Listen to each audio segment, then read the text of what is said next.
आइए, राजा वीरभद्र की कथा प्रारंभ हो चुकी है।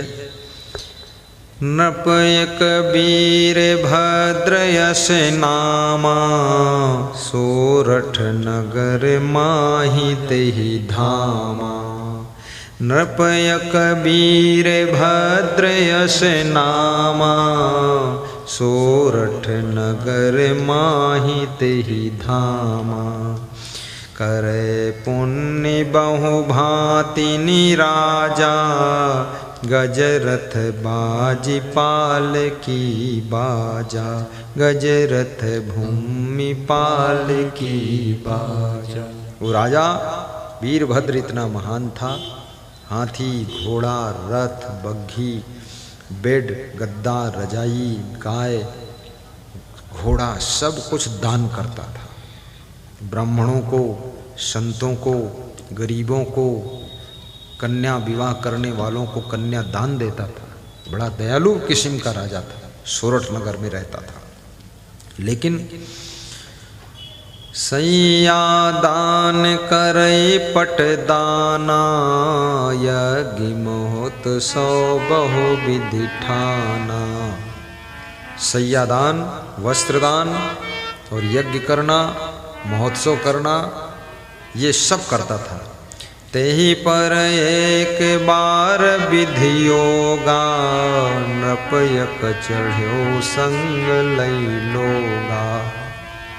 इतना सब करने के बावजूद पूर्व जन्म के कुछ कर्म ऐसे उदय हुए कि एक बड़ा राजा सेना लेकर, बहुत सैनिकों को लेकर के राजा वीरभद्र के ऊपर चढ़ाई कर दिया। देखिए कब किसके ऊपर संकट आ जाए कुछ पता नहीं।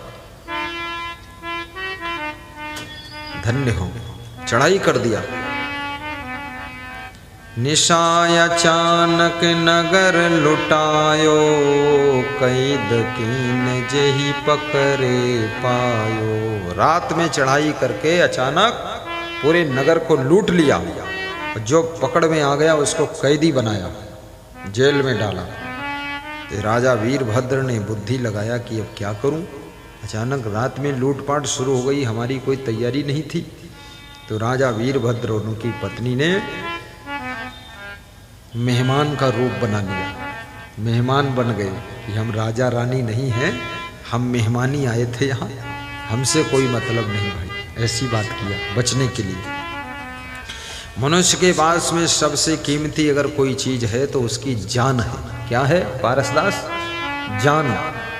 सबसे कीमती चीज है तो जान है, और जान नहीं तो शमशान है, और जान है तो पूरा जहान है। जान है तो जहान है, और जान नहीं तो शमशान है। और सबसे कीमती तुम्हारी जान है। अपनी जान को जो जान ले वो भी महान है। अपनी आत्मा को पहचानो।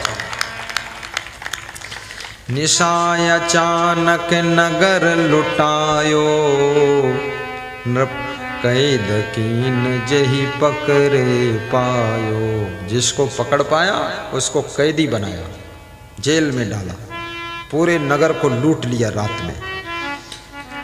रानी नृपति अतिथि के भेसा, भागी बचे काहू नहीं पेखा।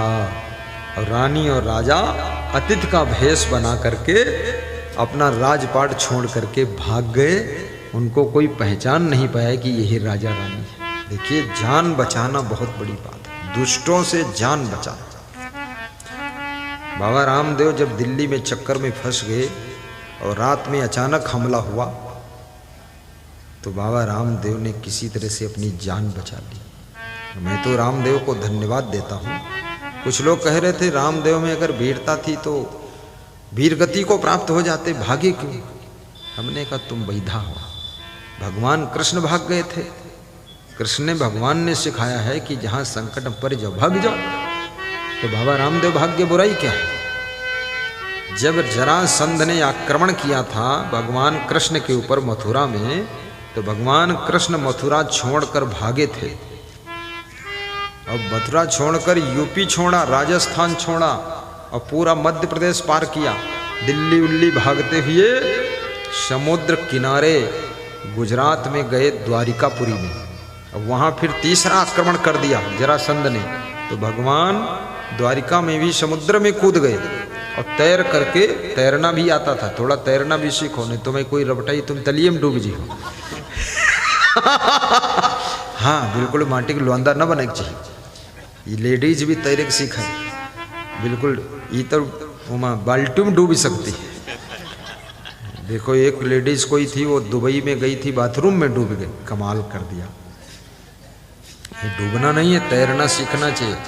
मैं तैर लेता हूँ, सीधा भी उल्टा भी। उल्टा तो मैं दिन भर तैरता रहूँ, कोई फर्क नहीं, मुर्दे की तरह पड़े रहो, डूब सकते ही नहीं, जिधर जाना उधर चले जाओ। हमारे साथ ये सब तैरने वाले संत, एक दो हैं बूढ़ी जी हैं इमो हमारे साथ वाले। तैरना सीखना चाहिए, हर कला अंदर होनी चाहिए। वाह, धन्य हो, धन्य, बहुत अच्छा। आवत दान करे जो कोई, दर्शन करिता को सुख होई। बिना दान जो चुप के सिजावे, नेकु नहीं वो पुण्य कमावे। चालाकी चतुराई सब छूटे, जन्म जन्म में दुख ही घूंटे। बहुत लोग चतुर चुप से निकल जाते।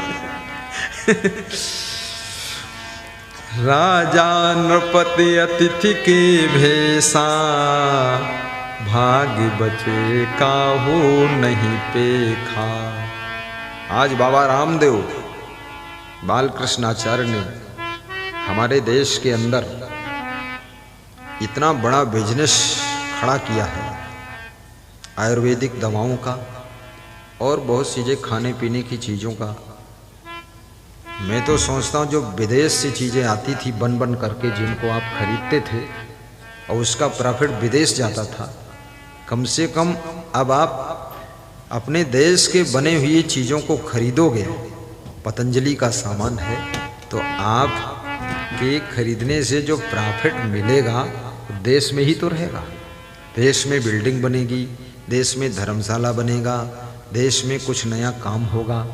देश, खेत का पानी खेत में और देश का पैसा देश में, तो कितना बड़ा फायदा है। माननीय प्रधानमंत्री नरेंद्र मोदी ने एक बार कहा था कि आत्मनिर्भर बनो, स्वदेशी पैदा करो। देखो ये पंच तुलसी, ये स्वदेशी है, सर्दी से आराम, जुखाम से आराम। श्री च्यवन कंपनी, जैसे पतंजलि कंपनी है ऐसे च्यवन कंपनी भी है। च्यवन ऋषि हुई है ना, च्यवनप्राश जिन्होंने बनाया। इधर क्यों नहीं देखते हो, नीचे क्या देख रहे हो राजेश, इधर देखो तुम।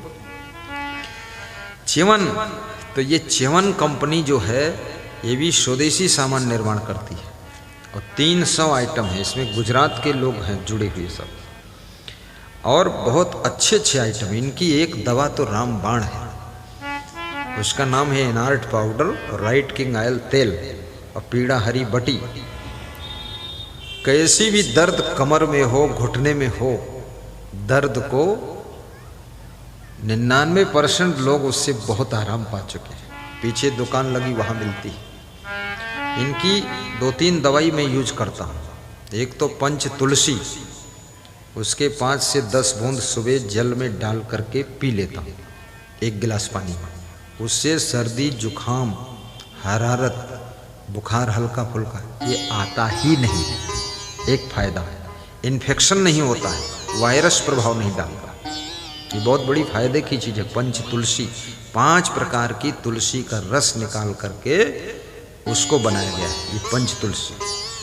और इनकी एक दवा और मैंने लिया था, वो आप लोगों के लिए है, मेरे लिए नहीं, पर मुझको मिल गई थी, महाशक्ति प्रास। जैसे च्यवनप्राश होता ना, ऐसे महाशक्ति प्राश। तो मैंने एक ही दिन खाया उसको, तो रातों रात महाशक्ति आ गई हमारे। तो हमने सवेरे वो डब्बा दूसरे को दिया, हमने कहा ले अब तू शक्ति प्राप्त कर। क्योंकि हम तो महाशक्ति काम ही नहीं हमको है, हमें तो महाभक्ति चाहिए। गृहस्थ लोगों के लिए वो वास्तव अमृत है। महाशक्ति प्रास नाम है तो कास्टली, लेकिन शरीर के हर अंग को सुधारता है। एक दवा और लिया था मैंने इनकी, 6 महीना तक लिया था, उसका नाम भूल गया मैं। अरे वो कुछ बोतल में था, वो सब रोग मिटाता है मेरे। हाँ, लाइफ एडवांस गार्ड है, याद आ गया। क्योंकि अब हम 6 महीने से लिए नहीं, कोरोना था तो हमने कहा अब जरूरत नहीं है। तो लाइफ एडवांस गार्ड मतलब हार्ट, किडनी, लीवर, फेफड़ा और शरीर के समस्त रोगों को एडवांस कंट्रोल करता है। एडवांस, उसको अगर पी लोगे पहले से ही रोग को रोक देगा। अब पता नहीं वहाँ है कि नहीं है, आज पहली बार शायद दुकान लगी ही है।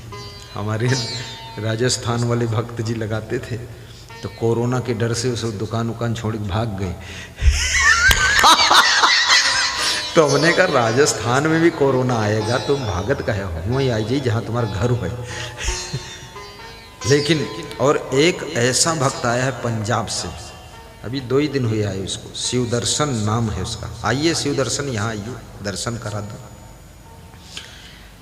ये देखिए, इनसे दिन में मिल लेना आप, अभी कोई परिचय कर लेना, बाकी दिन में ये काम करेंगे। जिसके कहीं टांग में दर्द हो, कमर में दर्द हो, रीढ़ में दर्द हो, पखौरम दर्द हो, तो ये छू लेते हैं, ऐसे ऐसे छूते हैं, दर्द गायब। हमारे सामने ही खलीलाबाद के सत्संग में मोखलेश्वर में 4 लोगों को छू लिया इन्होंने। छू लिया मतलब दबा दिया नस वस कुछ। अब काहे से दबाते हमको नहीं पता है, लोहा से दबाओ कि अंगूरी से दबाओ। ये है, उधर मुंह दिखाओ, पीछे है इनका फोटो लगाओ कैमरा। ये बच्चा है, पंजाब से आया है, अभी लुधियाना से। अब इधर हमारी तरफ देखो, तो 4 लोगों का दर्द तो 10 मिनट में गायब किया था इसने। वो बता रहे थे, अरे 1 लाख रुपया लाख का दर्द नहीं ठीक हुआ, तो ई का 10 रुपया नहीं दीन, कहीं तुमका दीब न, दर्द तो गई हमारी चली। पर इनकी फीस कोई नहीं है। हमसे कह रहे थे गुरुदेव फीस कुछ रखे, हम कहें फीस न लिखे हो, तुम कुछ भक्तिम करो और जी की जौन श्रद्धा हुई तुमका दे दी, जो देवैया हुई। अब ना दे तो कोई बात नहीं, लेकिन फीस उस मत तय करो कोई। तो कहना ठीक, हम कहें जहाँ लिखे हो फीस सब काट दे खीस। हाँ, इंडिया का आदमी तो बहुत विचित्र है। तुम 2 रुपया साइकिल स्टैंड में खड़ी करने के लेने लग जाओ, तो साइकिल हुआ दूसरे ख्यात हम खड़ी करी हैं, स्टैंड में न खड़ी। 4000 की साइकिल चोरी भली चली जाए, 2 रुपया न दे। इतने तो होशियार भारत देश, इतने खिलाड़ी देश है पूरा। हाँ, तो फीस कोई निर्धारित नहीं है, जो जिसकी प्रेम बनता वो इनको दे देता है। कोई 50 रुपये दे दे, कोई 100 दे दे। और किसी का मतलब ज़्यादा ही फायदा होगा तो हम नहीं जाने कहाँ देते, वो जाने। लेकिन ये बहुत महान बच्चा है, हमारे सामने ही किया, मतलब ऐसा नहीं है। और उन्होंने खुद बताया, एक नंदलाल जी थे, एक शिवान के भक्त अरविंद जी थे, और एक कोई और था, 3-4 लोग थे, फायदा हुआ। किसी को ऐसा दर्द वर्द कहीं होगा तो ट्राई कर लेना, ट्राई करके कल बताना कर यहाँ। हाँ, और ये थोड़ी सी परमानेंट आराम के लिए थोड़ी दवा भी लिख देते हैं। बहुत बड़ा वैद्य है ये बचपन से ही वैद्य हो गया। देखो ना, चश्मा इसी में लगाना पड़ा, ये पढ़ते पढ़ते सब आंखें खराब हो गई। जाइए शिव दर्शन, बैठिए, बहुत प्रेम है शिव दर्शन का। पंजाब, लुधियाना, सबको हाथ जोड़ के जाओ बेटा, नमस्कार करते हैं। हाँ, ताली बजा दो, और उसका भी मनोबल बढ़ जाए। पहली बार वो आए हैं इस साल हमारे पास, बोल रहे थे गुरुजी क्या हम थोड़ा 2-4-10 दिन 15 दिन रह सकते साथ में। हमने कहा जिंदगी भर रहो, अभी शादी नहीं करे हो, बहुत बढ़िया। हाँ, छुट्टी लो, कोई न पत्नी न पतना, जो कुछ है सब इतना, और गुरुजी देंगे जितना, उतने में करो संतोष, पाओ उतना, और क्या करना, खुश है। आइए।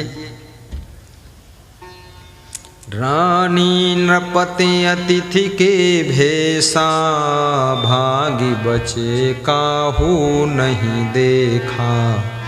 आए एक नगर के माही, देवका मात्र रहे ढिग नाही। देवका जो प्राचीन समय में, पुराने ज़माने में वो क्या होता था, जो जिसमें रस्सी बांध के देबुका कुछ बोलते थे। देखिए भाई, ये पुराना शब्द है। तो लोटा में रस्सी बांध लेते थे ना, ऐसे टांगे के लिए चलते रहे, और फिर उमा रस्सी बांध के डुबा ले रहे, वो पानी पी ले रहे, वही देबुका, उसको देबुका बोलते हैं। तो वही उनके पास था और कुछ नहीं था, और जान बचा करके भागे। कब दिन बदल जाए, कब क्या हो जाए, कुछ पता नहीं है। सब दिन होत न एक समाना, गुरु भक्ति कर सुन गुरु ज्ञाना। सब दिन होत न एक समाना, कर गुरु भक्ति सुनहु गुरु ज्ञाना। सब दिन एक समान नहीं होते हैं। कब राजपाट छूट जाए, कब क्या हो जाए, कब देश छोड़कर भागना पड़ जाए, कुछ ठिकाना नहीं है। इसलिए याद रखना, तुम अगर गांव छोड़कर भाग जाओ, देश छोड़ करके भाग जाओ, जान बचाकर भाग जाओ, तुम्हारा सामान, मकान छूट जाएगा, गाड़ी घोड़ा सब कुछ छूट जाएगा, लेकिन तुम्हारे कर्म, तुम्हारा पुण्य, तुम्हारा धर्म तुम्हारे साथ में जाएगा, और वहां सब फिर से सब प्राप्त हो जाएगा।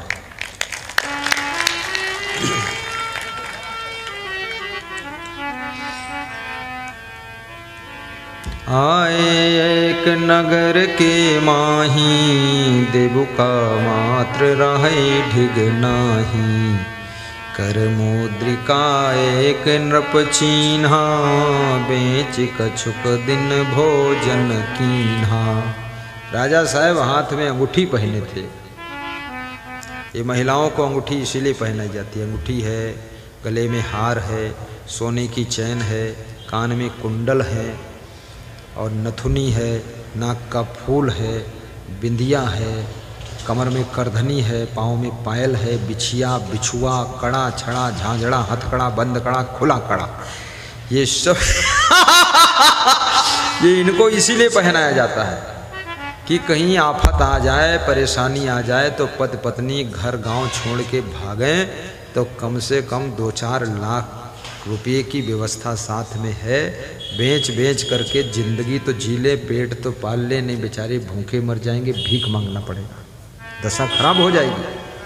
और पति पत्नी का रिश्ता बड़ा वफादारी का रिश्ता है, बहुत विश्वास का रिश्ता है, समझदारी का रिश्ता है। पति पत्नी के शरीर 2 हैं, लेकिन विचार मन एक होना चाहिए। दुख सुख में दोनों को बंटवारा करना चाहिए। ऐसा नहीं है कि पति के ऊपर दुख आ गया तो लहंगा हलाई के मैके पहुंच गई, ये गलत बात है। दुख है सुख है जो भी हम साथ में हैं। या पत्नी बीमार पड़ गई, उसको छोड़ आए, मायके बैठाए, गाड़ी में बिठाकर वहाँ छोड़ दिया। जब तक अच्छी रही तब तक यहाँ बर्तन मांजती थी, ससुराल में भोजन बनाती थी, चाय बनाती थी, कपड़े धोती थी, झाड़ू लगाती थी, पोछा लगाती थी, खूब रजाई कबर धोती थी।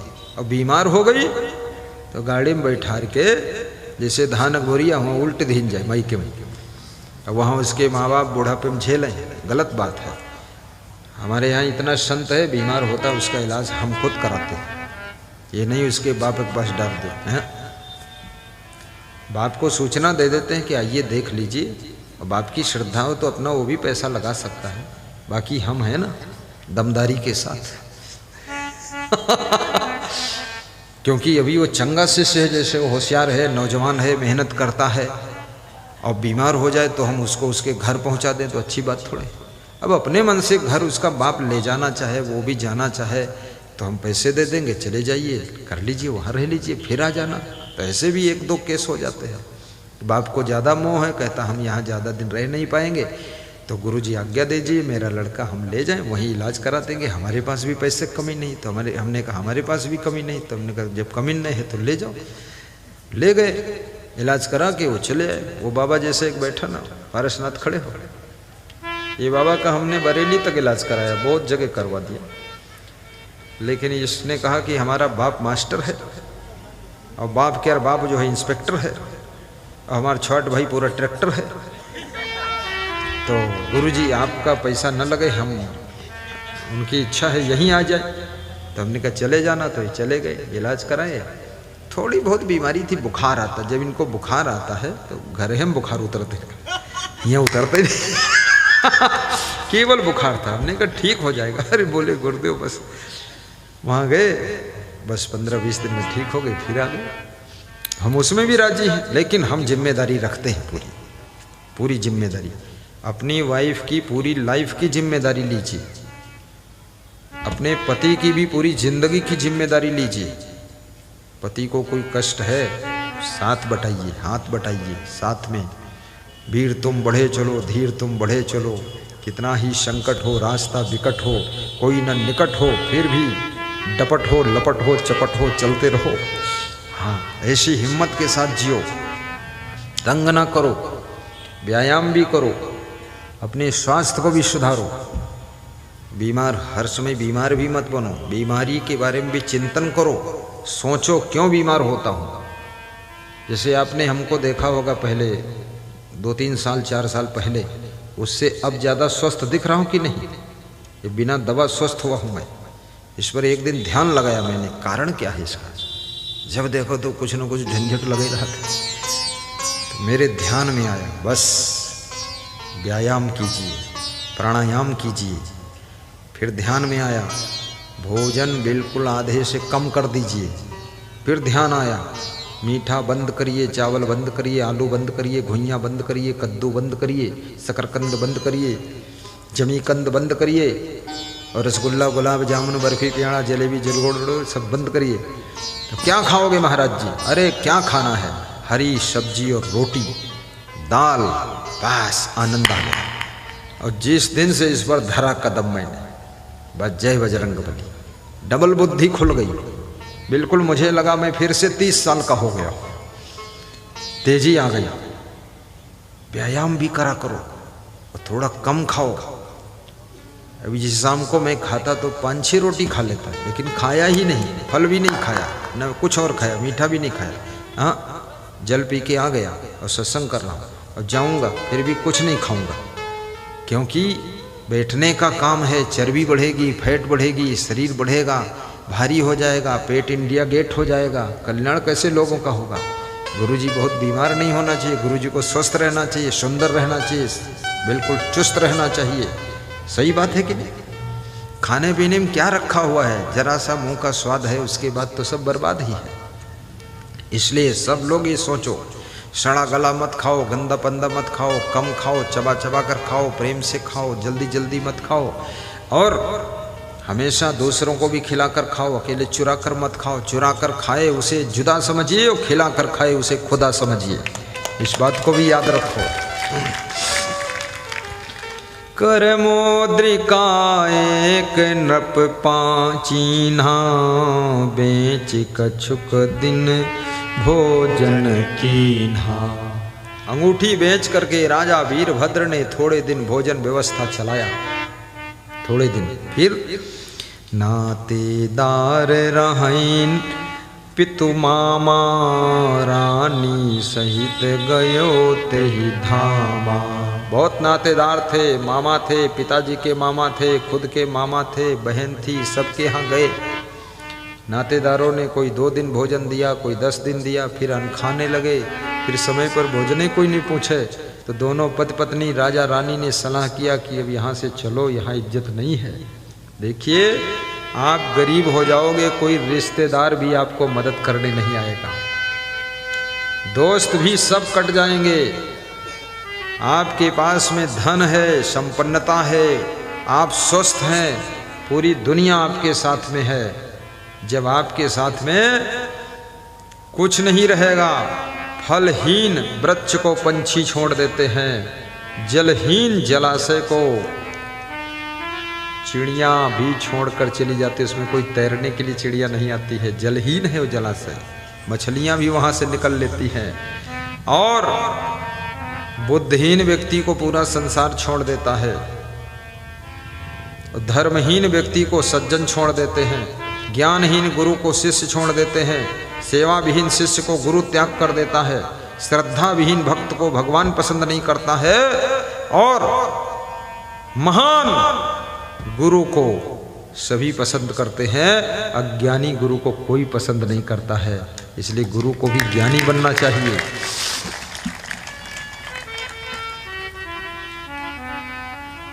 धनहीन व्यक्ति को स्वार्थी संसार छोड़ देता है। इसलिए उन्नति करो। हमारे महान भक्त बैठे हैं, राजेश खड़े हो, इनायतपुर वाले, बहुत बड़ा प्रोग्राम किया था। तीनों भाइयों ने बहुत मेहनत किया था। एक भाई इंजीनियर है और ये मैनेजर हैं एक फैक्ट्री में, और तीसरा भाई भी बहुत कुछ है। इनकी माता जी बहुत महान हैं।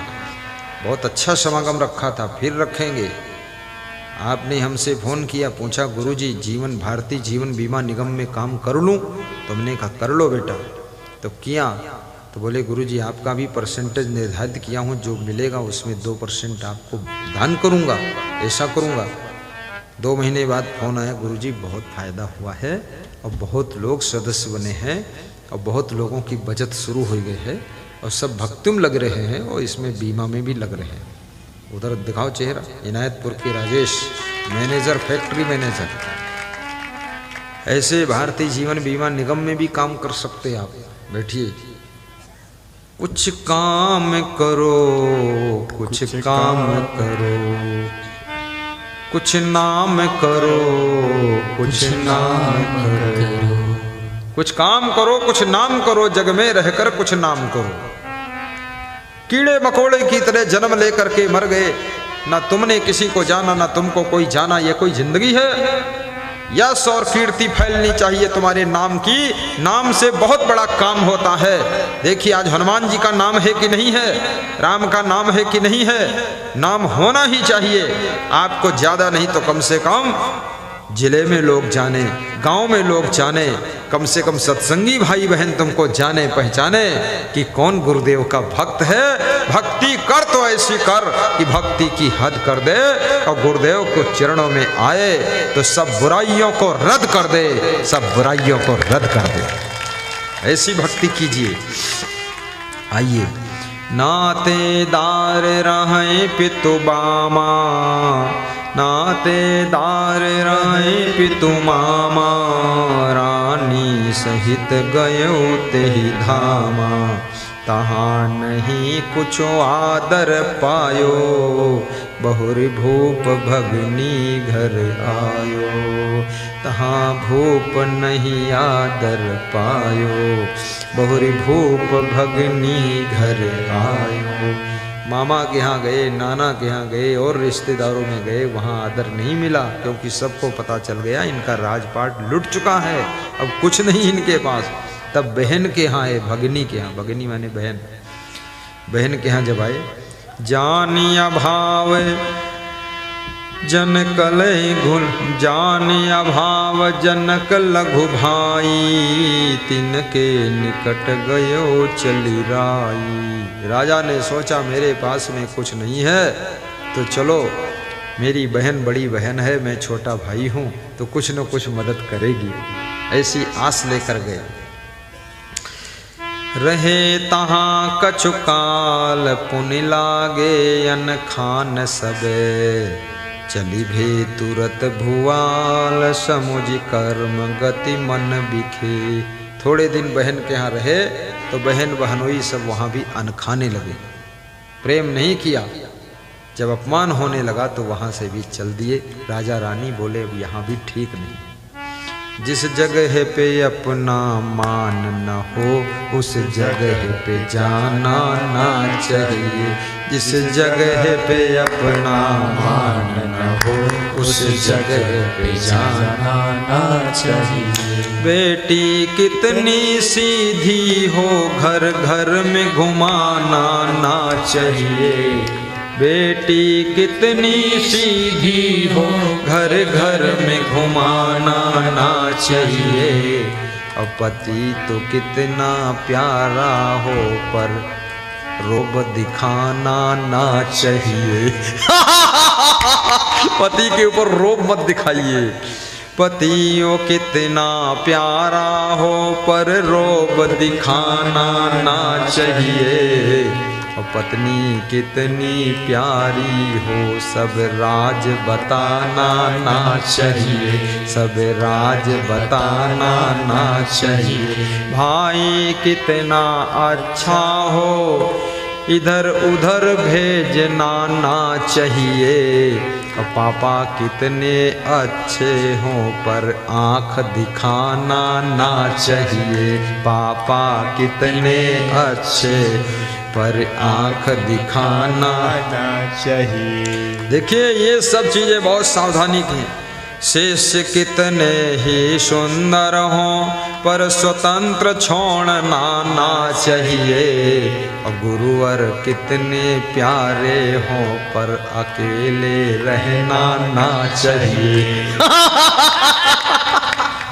और गुरु को भी अकेले नहीं रहना चाहिए, बिल्कुल। अरे गुरुजी अच्छे हैं, मानता हूँ, ठीक है, लेकिन 10, 20, 25 शिष्यों के बीच में रहे, वो उनकी शोभा है। गुरुदेव तो कितने ज्ञानी हो पर इकले रहना ना चाहिए। और सेवक कितना प्यारा हो पर मन मौजी बनाना ना चाहिए। हाँ, ऐसे लल्लू राम मत बनाओ बेटा और बेटी को। बेटा कितना बुद्धिमान हो, बेटा कितना बुद्धिमान हो पर अंकुश रखना ही चाहिए। बिन अंकुश का बेटा जो हो दुश्मन ही समझना उसको चाहिए। अंकुशहीन हाथी और अनुशासनहीन बेटा ये दुश्मन से कम नहीं, इसलिए बेटे के ऊपर भी अनुशासन रखिए।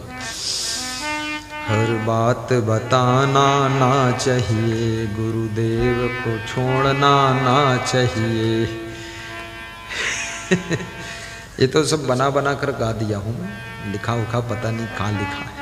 अपने जो जरूरत है वही गाना है, हादिल गाना ही नहीं। रहे तहाँ कछु काल पुनि लागे अनखान सब। चली भे तुरत भुआल समुझ कर्म गति मन विषय। थोड़े दिन बहन के यहाँ रह करके जब वहाँ सबन खाने लगे तो राजा रानी वहाँ से चल पड़ते हैं। और चलकर कहाँ गए? घूमने लगे कि जहाँ काम मिल जाए तो काम कर लेंगे, मजदूरी कर लेंगे, नौकरी कर लेंगे, लेकिन अब किसी के यहाँ नहीं जाएंगे। ऐसी दशा हो गई। भूखन मरन लगे नृपरानी, भिक्षा के योक्ति तब ठानी। भूखों मरने लगे राजा रानी, तब सोचा कि मजदूरी में बड़ी मेहनत पड़ेगी तो भीख मांग कर खा लेते। देखिए जो राजा इतना धनवान था, इतना दान पुण्य करता था, आज वो भीख मांगने पर उतर गया। क्या दिन बदल गए। सब दिन होत न एक समाना, सब दिन होत न एक समाना।